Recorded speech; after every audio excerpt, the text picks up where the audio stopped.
একদা বিশ্বনবীর খুবই অভাবে দিন কাটছিল। তিনি রাস্তা দিয়ে যাচ্ছিলেন। তখন তিনি একটি সাইনবোর্ডে লেখা দেখলেন, ইহুদির খেজুর বাগানে পানি দিলে খেজুর দেওয়া হবে। তখন বিশ্বনবী সেই ইহুদির বাড়িতে রওনা হলো এবং তিনি ইহুদির বাড়িতে গিয়ে ইহুদিকে বলতে লাগলো, ওহে ইহুদি, আমি তোমার বাড়িতে কাজ করতে চাই, আমার খেজুরের দরকার, তুমি কি আমাকে কাজ দিতে পারবে? তখন ইহুদি বলল, ভাই, তুমি আমার বাড়িতে কিসের কাজ করতে চাও?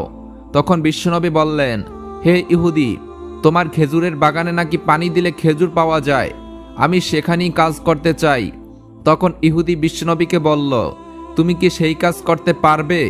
ওই দূরে রয়েছে একটি কূপ, সেই কূপের পানি অনেক নিচে, সেখান থেকে পানি তুলতে অনেকটা কষ্ট হয়, তুমি কি সেখান থেকে পানি তুলতে পারবে? তখন বিশ্বনবী বললেন, হ্যাঁ, আমি পারবো, আমার খাবারের দরকার, আমি কাজ করব। তখন সেই ইহুদি চালাকি করে মনে মনে বলতে লাগলো, এই লোকটা তো পানি তুলতে চায়, কিন্তু ওই কূপের পানি তো অনেক নিচে, লোকটি তো পানি তুলতেই পারবে না। তখন ইহুদি মনে মনে চিন্তা করতে লাগলো, এমন একটি বালতি নিয়ে আসলো। সেই বালতিটির রশি ছিল অনেক নরম ও পচা, সেই বালতিটি অনেকদিন ব্যবহার করা হয়নি। তখন বিশ্বনবীকে সেই বালতিটি দেওয়া হয়। এরপর বিশ্বনবী সেই বালতিটি নিয়ে কূপের কাছে যায় এবং বালতিটি রশি ছিল পচা। বিশ্বনবী বালতিটিকে কূপের মধ্যে নিক্ষেপ করলেন, আর তখন রশিটি ছিঁড়ে বালতিটি কূপের ভিতরে পড়ে যায়। দূর থেকে সেই ইহুদি এই দৃশ্যটি লক্ষ্য করে বিশ্বনবীর কাছে চলে আসলো এবং বিশ্বনবীর গাল মোবারকে একটি থাপ্পড় মারল। তখন বিশ্বনবী সেই ইহুদির হাতে চর খাওয়ার পরেও ইহুদিকে কিছুই বলল না। কি মায়ার নবী ছিলেন, কি দয়ার নবী ছিলেন, তিনি আল্লাহর কাছে নালিশও করলেন না। তখন বিশ্বনবী ইহুদিকে লক্ষ্য করে বলল, হে ইহুদি, তুমি আমাকে যে হাত দিয়ে চর মেরেছো, সেই হাতে কি তুমি ব্যথা পেয়েছো? তখন ইহুদি বলল, আমি কোনো ব্যথা পাইনি, তুমি আমার নতুন বালতি কূপের ভিতরে ফেলে দিয়েছ, তাই তোমাকে আমি চর মেরেছি। তখন বিশ্বনবী তাকে বলতে লাগলেন, আমি কূপের ভিতর থেকে বালতিটি তুলে তোমার বাগানে পানি দিয়ে দেব, তুমি কি পারবে আমাকে আমার পাওনা মিটিয়ে দিতে? তখন ইহুদি আশ্চর্য হয়ে গেল এবং বলতে লাগলো, তুমি আমার কূপ থেকে কিভাবে বালতিটি তুলবে? আমার কূপের তো কোনো সিঁড়ি নেই, এটি থেকে তুমি কিভাবে পানি তুলবে এবং কিভাবে আমার বালতিটি তুলে দিবে? তখন বিশ্বনবী দয়ার নবী বলতে লাগলো, আমি তোমার কূপটি একটু দেখতে চাই। তখন বিশ্বনবী ওই কূপের দিকে যেতে লাগলো। তখন আল্লাহ রাব্বুল আলামিন জিব্রাইলকে বলল, হে জিব্রাইল, দেখো আমার বন্ধু কূপের কাছে আসছে, তুমি তাড়াতাড়ি যাও, সেই কূপের পানি কূপের সমান সমান করে দাও এবং বালতিটি আমার বন্ধুর হাতে ধরিয়ে দাও। আমার বন্ধুর যাতে পানি তুলতে কোনো কষ্ট না হয়, আমার বন্ধু যাতে খালি হাতে ফিরে না আসে, আমার বন্ধুর হাতে তুমি বালতিটি ধরিয়ে দাও। তখন বিশ্বনবী সেই কূপের ভিতরে হাত দেওয়ার সাথে সাথেই বালতিটি তার হাতে চলে আসলো। তখন ইহুদি মনে মনে ভাবতে লাগলো, আমার তো কূপের কোনো তলা নেই, সিঁড়ি নেই, এই লোক কিভাবে বালতিটি তুলতে পারলো? এই লোক কোনো সাধারণ লোক নয়। তখন বিশ্বনবী সেই খেজুর বাগানে পানি দিতে লাগলো। খেজুর বাগানে পানি দেওয়া শেষ হলে সেই ইহুদি ব্যক্তি বিশ্বনবীকে 12টি খেজুর দেয়। সেই খেজুরগুলো নিয়ে বিশ্বনবী বাড়ি ফিরে আসলেন এবং হাসান হোসেনকে খুঁজতে লাগলেন। তখন বিশ্বনবী অনেক খোঁজাখুঁজির পরেও হাসান ও হোসেনকে কিছুতেই খুঁজে পাচ্ছিলেন না। এরপর মরুভূমিতে গিয়ে রাখালদেরকে প্রশ্ন করল, হে রাখালরা, তোমরা কি হাসান এবং হোসেনকে দেখেছো? তোমরা কি দুটো ছোট ছোট বাচ্চাদেরকে দেখেছো? রাখালরা তখন বলল, হ্যাঁ, আমরা 2টি বাচ্চাকে দেখেছি, কিন্তু আমাদের একটা কথা আছে, তোমাকে শুনতে হবে। আমরা 2টি বাচ্চাকে দেখেছি, এই রাস্তা দিয়ে এই মরুভূমির পাহাড়ে গিয়ে ঘুমিয়ে রয়েছে হে মোহাম্মদ, কিন্তু দুঃখের বিষয় এই 2 বাচ্চা যখন ওই রাস্তা দিয়ে গিয়েছে, আমাদের এই উট ও বকরিগুলো ওই বাচ্চা দুটোর দিকে তাকিয়ে তাকিয়ে চোখের পানি ছেড়ে দিয়েছে। ওই বাচ্চা দুটো যতক্ষণ পর্যন্ত ওই পাহাড়ের ভিতরে রয়েছে ততক্ষণ পর্যন্ত একটি উট ও ঘাস মুখে দেয়নি। এই ব্যাপারটা আমরা বুঝতে চাই। তখন বিশ্বনবী বললেন, ওহে রাখালরা, তোমরা ওই 2জন বাচ্চাকে দেখে সহ্য করতে পেরেছো, জগৎবাসীও সহ্য করতে পেরেছে, কিন্তু ওই পশু পাখিগুলো সহ্য করতে পারেনি। ওই 2জন বাচ্চার মুখে যতক্ষণ পর্যন্ত খাবার যাবে না ততক্ষণ পর্যন্ত ওই পশু পাখি মুখে খাবার নিবে না। এরপর বিশ্বনবী হাসান হোসেনের উদ্দেশ্যে পাহাড়ে রওনা হলেন এবং সেখানে গিয়ে তিনি দেখতে পেলেন হাসান ও হোসেন বালি দিয়ে বালিশ বানিয়ে সেখানে ঘুমিয়ে রয়েছে। তখন বিশ্বনবী হাসান ও হোসেনের কাছে গিয়ে তাদের মাথায় হাত বুলিয়ে দিলেন। যখন তারা দেখল তাদের নানাজান এসেছে, তখন তারা ঘুম থেকে উঠে পড়ল এবং বিশ্বনবীকে জড়িয়ে ধরে বলতে লাগলো, ওহে নানাজান, আমাদের ঘরে কোনো খাবার নেই, চুলায় আগুন জ্বলে না, আবার তুমিও নেই। নানাজান, আমাদের পেটে যখন ক্ষুধা লাগে আমরা সহ্য করতে পারি না। ওই মুহূর্তে যখন তুমি আমাদের বাড়িতে আসো, তোমাকে দেখি আমাদের পেটের ক্ষুধা থাকে না। এবার বিশ্বনবী হাসান ও হোসেনকে আদর করতে করতে বলতে লাগলো, ও নানা ভাইয়েরা, চলো, আর বেশি দেরি করা যাবে না, চলো আমরা বাড়িতে চলে যাই। তখন ইমাম হাসান ও হোসেন বলতে লাগলো, ও নানা, আমরা বাড়িতে যাব না, কারণ তোমার মেয়ে আমাদের জন্য খাবার রান্না করে না। খাবার চাইলে তোমার মেয়ে আমাদেরকে বকাচকা করতে থাকে। এরপর বিশ্বনবী বলতে লাগলেন, নানা ভাইয়েরা চলো। অনেক বোঝানোর পর বিশ্বনবী হাসান ও হোসেনকে নিয়ে বাড়ির দিকে রওনা হলেন। এবার বাড়িতে এসে বিশ্বনবী হযরত ফাতেমা রাদিয়াল্লাহু তাআলা আনহাকে বললেন, হে ফাতেমা, আমি তোমাদের জন্য খাবার নিয়ে এসেছি। বিশ্বনবী মা ফাতেমার খাবারগুলো দিয়ে বলতে লাগলো, হে ফাতেমা, তুমি 2টি খেজুর খাও, হাসানকেও 2টি দাও, আর হোসেনকেও 2টি দাও। তখন মা ফাতেমা খাবারগুলো হাতে নিয়ে বিশ্বনবীর মুখের দিকে তাকিয়ে কান্না করতে লাগলো এবং বলতে লাগলো, আব্বাজান, তুমি আমাদেরকে যে খাবার দিয়েছো তা আমরা খাবো, কিন্তু আব্বাজান, আমি ফাতেমা জানতে চাই তোমার গালের উপরে কেন 10টি আঙ্গুলের দাগ রয়েছে? আব্বাজান, তোমার গালের উপরে আঙ্গুলের ছাপ কেন? ও আব্বাজান, তোমাকে কে মেরেছে? তখন বিশ্বনবী বললেন, ফাতেমা, তুমি খাবার খাও, এই প্রশ্ন তুমি আমাকে এখন করো না। অন্যদিকে ইহুদি যখন বাসায় গেল, তখন ইহুদির বউ ইহুদিকে প্রশ্ন করল, তুমি কাকে মেরেছো? তুমি কি জানো? তখন সেই ইহুদি বলল, না, আমি তো জানি না, আমি তো মোহাম্মদকে মেরেছি, তাতে কি সমস্যা হয়েছে? তখন ওই ইহুদির স্ত্রী বলতে লাগলো, তুমি যেই লোকটিকে মেরেছো তাকে মারার অপরাধ কি হতে পারে? তুমি কি জানো ওই লোকটি হচ্ছে আখিরি জমানার নবী হযরত মুহাম্মদ সাল্লাল্লাহু আলাইহি ওয়াসাল্লাম। তুমি সেই লোকটির গায়ে হাত তুলেছো, তোমার এই অপরাধকে আমি মানতে পারছি না, তোমার এই হাতটি নষ্ট হয়ে যাবে। তুমি তাড়াতাড়ি যাও আর তার কাছে গিয়ে ক্ষমা চাও, তার কাছ থেকে ক্ষমা নিয়ে আসো, কারণ তুমি তার গায়ে হাত তোলার কারণে তোমার হাত ভালো নাও থাকতে পারে। তখন ইহুদি বলল, হে বিবি, এই লোকটি যদি আখিরি জমানার নবী হয়, এই লোকটি যদি শেষ নবী হয়, ওই নবীকে আমি মেরেছি, এই হাত আমি আর রাখবো না, এই হাত আমি আর রাখতেই চাই না। এরপর ইহুদি আরো বলল, এই বিচার আমি কাউকে দেব না, কোনো রাষ্ট্রপতিকে দেব না, কোনো লোকের কাছে দেব না, আমি আমার বিচার আমি নিজেই করতে চাই। সেই ইহুদি তখন তার স্ত্রীকে বলতে লাগলো, হে আমার বিবি, তুমি তাড়াতাড়ি যাও, আমার জন্য দা নিয়ে আসো, আমার নিজের হাত আমি নিজেই কেটে ফেলবো। তখন সেই ইহুদি নিজের হাত নিজেই কেটে ফেললো। এরপর সেই ইহুদি তার কাটা হাতটি নিয়ে বিশ্বনবীর বাড়িতে রওনা হলেন। ইহুদি একটি সময় গিয়ে বিশ্বনবীর বাড়িতে হাজির হলেন। তখন বাড়ির ভিতর থেকে খবর আসতে লাগলো বিশ্বনবী বাড়িতে নেই, তিনি তার মেয়ে ফাতেমার বাড়িতে গিয়েছেন। তখন বিশ্বনবীর সাথে মা ফাতেমা কথা বলছিলেন। মা ফাতেমা বলতে লাগলো, ও আমার আব্বাজান, যতক্ষণ পর্যন্ত আপনি আমাকে না বলবেন আপনার গালে কে থাপ্পড় মেরেছে, ততক্ষণ পর্যন্ত আমি খাবার খাবো না। হযরত ফাতেমা রাদিয়াল্লাহু তাআলা আনহা আরো বললেন, আব্বাজান, তুমি কি আল্লাহর দরবারে বলতে পারো না যে লোকটি তোমার গায়ে হাত তুলেছে তার বিরুদ্ধে আল্লাহর কাছে বিচার দিতে পারো না? কিন্তু আমি ফাতেমা আজকে আল্লাহর কাছে হাত তুলে বলবো, ওই লোকটি ধ্বংস হোক। তখন বিশ্বনবী বললেন, হে ফাতেমা, মা, আমি তো গজবের নবী না, আমি হচ্ছি রহমতের নবী, আমি তো ক্ষমা করে দেওয়ার নবী, আমি তো প্রতিশোধ নেবার নবী না। তখন বিশ্বনবী আরো বললেন, ফাতেমা, ওরা আমাকে চিনতে পারেনি, আমাকে না চিনেই আমাকে মেরেছে। তখন একটু পরে খবর পাওয়া গেল বাড়ির বাইরে থেকে কে যেন আওয়াজ করে বলছে, বাড়ির ভিতরে কি মোহাম্মদ আছে? তখন ফাতেমা বলতে লাগলো, আব্বাজান, তোমাকে কে জানি ডাকছে, তোমার নাম ধরে কেউ হয়তোবা তোমাকে খুঁজছে। তখন বিশ্বনবী ঘরের বাইরে এসে দেখতে পেলেন ওই ইহুদি দাঁড়িয়ে আছে এবং সে তার হাত কেটে রক্তমাখা অবস্থায় দাঁড়িয়ে রয়েছে। তখন সেই ইহুদি বিশ্বনবীকে দেখা মাত্র বলতে লাগলো, আপনি আমাকে মাফ করে দিন, আমার অনেক বড় ভুল হয়ে গেছে। তখন বিশ্বনবী বললেন, হে ইহুদি, তোমার কি হয়েছে? তখন ইহুদি বলল, হে আল্লাহর রাসূল, আমি ভুল করে আপনার গায়ে হাত তুলেছি, তাই আমার বিচার আমি দুনিয়ার কারোর কাছে দেই নাই, আমার নিজের বিচার আমি নিজেই করেছি, আমার হাতটি আমি কেটে ফেলেছি। যে নবীর গায়ে মশামাছি বসে না সেই নবীর গায়ে আমি হাত তুলেছি, তাই আমি আমার হাত আমি নিজেই কেটে ফেলেছি।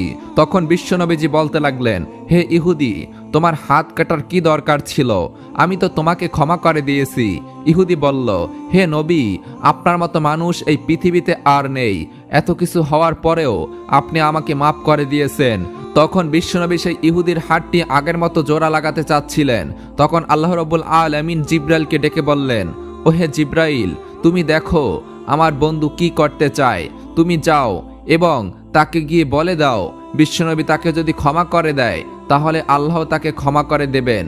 তখন জিব্রাইল আলাইহিস সালাম আল্লাহর নির্দেশে বিশ্বনবীর সামনে উপস্থিত হলেন এবং বলতে লাগলেন, ইয়া রাসূলুল্লাহ, আমার সালাম নিন এবং আল্লাহর সালাম নিন, এবং বলতে লাগলেন, আপনি কি তাকে ক্ষমা করেছেন? তখন বিশ্বনবী জিব্রাইলকে উদ্দেশ্য করে বলতে লাগলো, হে জিব্রাইল, আমি তো গজবের নবী না, আমি তো রহমাতের নবী, আমি তো প্রতিশোধের নবী নয়, আমি তো ক্ষমার নবী। হে জিব্রাইল, তুমি যাও, আল্লাহকে বলো আমি তাকে মাফ করে দিয়েছি। আমার আল্লাহ যেন তাকে মাফ করে দেয় এবং আল্লাহ যেন তার হাতটিকে পুনরায় আগের মতো করে দেয়। এরপর বিশ্বনবী আল্লাহর নির্দেশে মুখের থুতু মোবারক লাগিয়ে হাতটি জোড়া লাগিয়ে দিল। তখন ওই ইহুদি বলল, যখন নবী করিম সাল্লাল্লাহু আলাইহি ওয়াসাল্লাম থুতু মোবারক দিয়ে আমার হাত লাগিয়ে দিল, তখন আর আমার কাটা হাতের চিহ্নই ছিল না। তখন ইহুদি বলতে লাগলো, হে নবী, ইয়া রাসূলুল্লাহ, আপনি আমার যেই কাটা হাতটি থুতু মোবারক লাগিয়ে জোড়া লাগিয়ে দিয়েছেন, সেই হাতটি ধরে আমাকে কালেমা পড়িয়ে মুসলমান বানিয়ে দিন।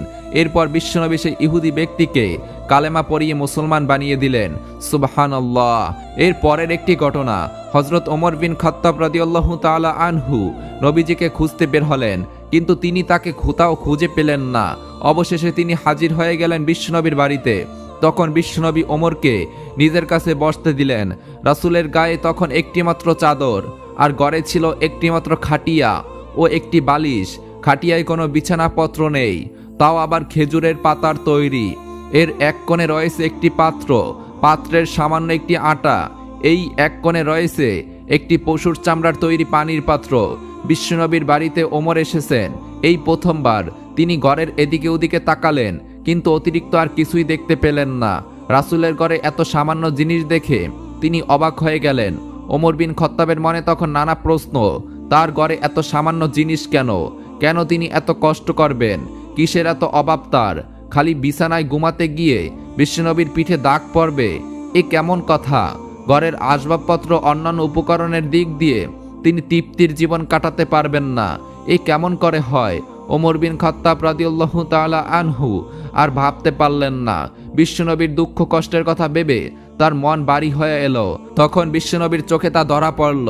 এরপর বিশ্বনবী বলতে লাগলেন, ওমর, কি হয়েছে তোমার? যখন ওমর উত্তর দিলেন, হে রাসূলুল্লাহ, আপনার খাটিয়ায় কোনো বিছানা নেই, শূন্য বিছানায় শুয়ে আপনার পিঠে দাগ হয়ে গেছে। আপনার গৃহে আসবাবপত্র খুবই সামান্য, প্রয়োজনীয় অনেক জিনিস আপনার নেই। আপনার গড়টিও একটি ভালোভাবে বসবাসের অনুপযোগী। পারস্য সম্রাট ও রোমান রাজারা অমুসলিম, অথচ কত সুখ শান্তি তাদের, জিনিসপত্রের কোনো অভাব নেই। আপনি আল্লাহর রাসূল, আল্লাহর প্রেরিত নবী, অথচ আপনার এসব কিছুই নেই। কিসের এত অভাব আপনার? আপনি কেন এমন দুঃখ কষ্ট ভরা জীবনযাপন করবেন? তখন বিশ্বনবী মৃদু হেসে বললেন, হে ওমর, তুমি যাদের কথা বলছো তারা অনেক আরাম আয়েশের মধ্য দিয়ে কাটাচ্ছে, অনেক সুখ শান্তি তাদের, কিন্তু তুমি কি এটা পছন্দ করো না? তারা শুধু এই পৃথিবীর জীবন ভোগ করবে, আর আমরা ভোগ করব পরকালের শুভ শান্তি। তখন ওমর বিন খাত্তাব নিজের ভুল বুঝতে পারলেন। বিশ্বনবীর কাছে তিনি নতুন শিক্ষা পেলেন। দুনিয়াতে আরাম আয়েশের সময় না কাটাবার মহান প্রেরণা নিয়ে তিনি সেদিনের মতন বিদায় নিলেন। এরপরে 3 দিন যাবৎ বিশ্বনবীকে খুঁজে পাওয়া যাচ্ছিল না। হযরত ওমর রাদিয়াল্লাহু তাআলা আনহু ও হযরত আবু বকর রাদিয়াল্লাহু তাআলা আনহু বিশ্বনবীকে খুঁজতে বের হলেন। তখন হযরত ওমরের কাছে ছিল একটি তলোয়ার। তখন ওমর কিছু ইহুদি লোকদের সামনে গিয়ে গর্জে উঠে বলল, হে টিকটিকির বাচ্চারা, আমার নবী কোথায়? তোমরা বলো, আমার নবীকে তোমরা কোথায় রেখেছো? না হলে আমি ওমর আজকে তোমাদের সবাইকে কতল করে ফেলবো। তখন ইহুদিরা বলতে লাগলো, বিশ্বাস করো, আমরা কোনো নবীকে দেখিনি। তখন হযরত আবু বকর সিদ্দিক রাদিয়াল্লাহু তাআলা আনহু বললেন, আমরা সামনের দিকে হাঁটতে থাকি, সামনে হয়তো আরো লোকজন পাবো, তাদেরকে জিজ্ঞাসা করব, আমার নবী কোথায়? আমাদের নবীকে কোথায় পাওয়া যেতে পারে? অতঃপর হযরত আবু বকর সিদ্দিক রাদিয়াল্লাহু তাআলা আনহু ও হযরত ওমর সেদিকে হাঁটতে থাকলেন। কিছু দূর হাঁটার পর তারা একটি পাহাড়ের কাছে কিছু রাখালদেরকে দেখতে পেলেন। হযরত আবু বকর সিদ্দিক সেই রাখালদেরকে জিজ্ঞাসা করলেন, হে রাখালরা, তোমরা কি এদিক দিয়ে আমাদের দ্বীনের নবীকে যেতে দেখেছো? তখন তাদের মধ্যে একজন লোক জবাব দিল, আজকে 3 দিন যাবত একটি লোক ওই পাহাড়ের গুহার মধ্যে সেজদায় পড়ে কান্না করছে। সেজদায় পড়ে কান্না করতে করতে আজ 3 দিন কেটে গেল, কিন্তু তিনি কান্না করেই চলেছেন। আর কান্না শুনতে পেয়ে আমাদের পশুগুলি আজ 3 দিন যাবত কোনো ঘাস পানি খাচ্ছে না। পশুর বাচ্চারাও তাদের মায়ের দুধ পান করছে না। তাই তোমাদের লোকটিকে নিয়ে যাও, না হলে হয়তোবা আমাদের পশুপুরি না খেতে পেরে মারা যাবে। তখন হযরত আবু বকর সিদ্দিক রাদিয়াল্লাহু তাআলা আনহু ওমরকে বললেন, যার কান্না শুনে পশু পাখিরা খাবার খাওয়া ছেড়ে দিয়েছে, এটা বিশ্বনবী ছাড়া কেউই হবে না। চলো আমরা সামনের দিকে গিয়ে দেখি এবং বিশ্বনবীকে সেখান থেকে নিয়ে আসি। অতঃপর হযরত আবু বকর সিদ্দিক রাদিয়াল্লাহু তাআলা আনহু ও হযরত ওমর রাদিয়াল্লাহু তাআলা আনহু পাহাড়ের সামনে একটি গর্তের মধ্যে দেখতে পেলেন বিশ্বনবী সেজদায় কান্না করছেন। তখন হযরত ওমর রাদিয়াল্লাহু তাআলা আনহু নবীজিকে উদ্দেশ্য করে বললেন, হে নবী গো, আজকে 3 দিন যাবত আপনাকে খুঁজে পাগলপাড়া হয়ে গেছি, কোথাও আপনাকে খুঁজে পাচ্ছি না। আপনি এখানে উম্মতের জন্য কান্না করছেন? ইয়া রাসূলুল্লাহ, আমরা আপনাকে নিতে এসেছি, আপনি মাথা উঠান। কিন্তু বিশ্বনবী কোনো কথাই বললেন না। তখন হযরত আবু বকর সিদ্দিক রাদিয়াল্লাহু তাআলা আনহু বললেন, ইয়া রাসূলুল্লাহ, আপনার উম্মতের জন্য আপনি এভাবে কান্না করছেন? আমি আবু বকর কথা দিলাম, আমার তামাম জীবনের ইবাদত আপনার উম্মতদের নামে দান করে দিলাম। আপনি মাথা উঠান। তারপরেও বিশ্বনবী মাথা মোবারক উঠাচ্ছেন না।